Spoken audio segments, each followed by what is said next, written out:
നമസ്കാരം, news prime മലയാളത്തിലേക്ക് സ്വാഗതം. ആന്ധ്ര മുഖ്യമന്ത്രി തമിഴ്നാട് മുഖ്യമന്ത്രി സ്റ്റാലിനുമായി കൂടിക്കാഴ്ച നടത്താൻ പോവുകയാണ്. നിർണായകമായൊരു നീക്കത്തിന് വേണ്ടിയാണ് സ്റ്റാലിൻ ശക്തമായ നടപടികൾക്ക് വേണ്ടിയും അത് ദക്ഷിണേന്ത്യൻ മുഖ്യമന്ത്രിമാർക്ക് ഫലപ്രദമാകാൻ വേണ്ടിയും പോരാളിയായി കൃത്യമായി മുൻനിരയിൽ തന്നെ നിൽക്കുന്നത്. അത് ദക്ഷിണേന്ത്യൻ സംസ്ഥാനങ്ങളുടെ ആനുകൂല്യങ്ങൾ അവരുടെ നിലവിലെ GDP ആനുപാതിക നിരക്കിൽ അവർക്ക് മണ്ഡല പുനർനിർണയം ഉൾപ്പെടെ ഡീലിമിറ്റേഷൻ ഉൾപ്പെടെയുള്ള കാര്യങ്ങളിൽ തീർപ്പ് കൽപ്പിക്കാൻ വേണ്ടിയുള്ള നീക്കമാണ്. നായിഡു ഈ കാര്യത്തിൽ ലെവലേശം വിട്ടുവീഴ്ചയില്ലാതെ നിൽക്കുകയാണ്.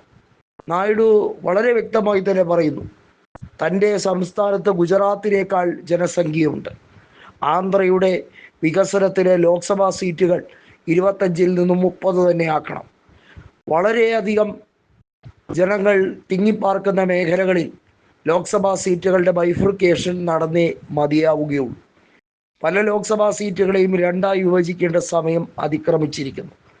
ഈ രാജ്യത്ത് ദക്ഷിണേന്ത്യൻ സംസ്ഥാനങ്ങളോട് കാണിക്കുന്ന അനീതി അത് കണ്ടില്ല എന്ന് നടിക്കാൻ തനിക്ക് കഴിയില്ല എന്ന് സ്റ്റാലിൻ ഉൾപ്പെടെയുള്ള നേതാക്കൾക്ക് ഉറപ്പ് കൊടുത്തുകൊണ്ട് നായിഡു പോരാട്ടത്തിന് ഇറങ്ങിയാണ്. കക്ഷി രാഷ്ട്രീയത്തിൻ്റെ ഒരു രീതിയിലുള്ള ആനുകൂല്യവും BJPക്ക് ഇത്തവണ നൽകാൻ കഴിയുകയില്ല. BJP അവരുടെ നേട്ടങ്ങൾക്ക് വേണ്ടി അവരുടെ സർക്കാരിനെ ശാശ്വതമായി നിലനിർത്തുന്നതിന് വേണ്ടി ഭരിക്കുകയാണ്. അവർ ഹിന്ദി ഹൃദയഭൂമിയെയും ഹിന്ദി ബെൽറ്റിനെയുമാണ് കൃത്യമായി ഏറ്റവും കൂടുതൽ മുറുകെ പിടിക്കുന്നത്. ഉത്തരേന്ത്യൻ സംസ്ഥാനത്തെയും ഹിന്ദി ഭാഷയുമാണ് കൂടുതലായി പ്രാധാന്യം കൊടുത്തുകൊണ്ട് അമിത്ഷായും മറ്റ് മന്ത്രിമാരും ശുപാർശ ചെയ്യുന്നത്. കേന്ദ്രമന്ത്രിയായ കിരൺ റിജിജു പോലും ആ കാര്യം പരോക്ഷമായി പറയുന്നത് നായിഡുവിൻ്റെ ശ്രദ്ധയിൽപ്പെട്ടു എന്നുള്ളതാണ്. അതുകൊണ്ട് തന്നെയാണ് നായിഡു 2 കൽപ്പിച്ച് നീങ്ങുന്നത്.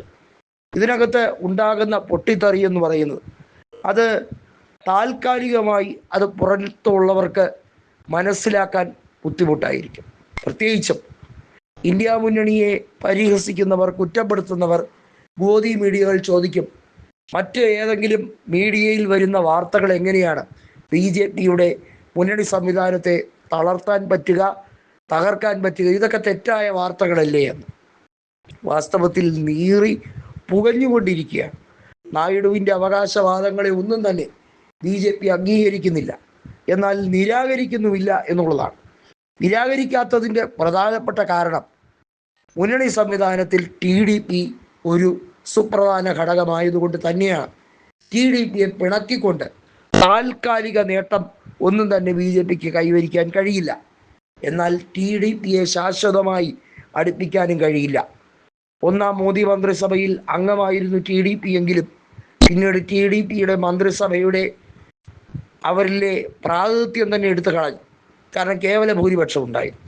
ഇത്തവണ ഉള്ള ഏറ്റവും വലിയ തിരിച്ചടി കേവല ഭൂരിപക്ഷം ഇല്ല എന്നുള്ളതാണ്. നായിഡുവിനെ കൊണ്ട് സമ്മർദ്ദം ചെലുത്തിപ്പിക്കുകയാണ് സ്റ്റാലിൻ്റെ അടുത്ത ലക്ഷ്യം.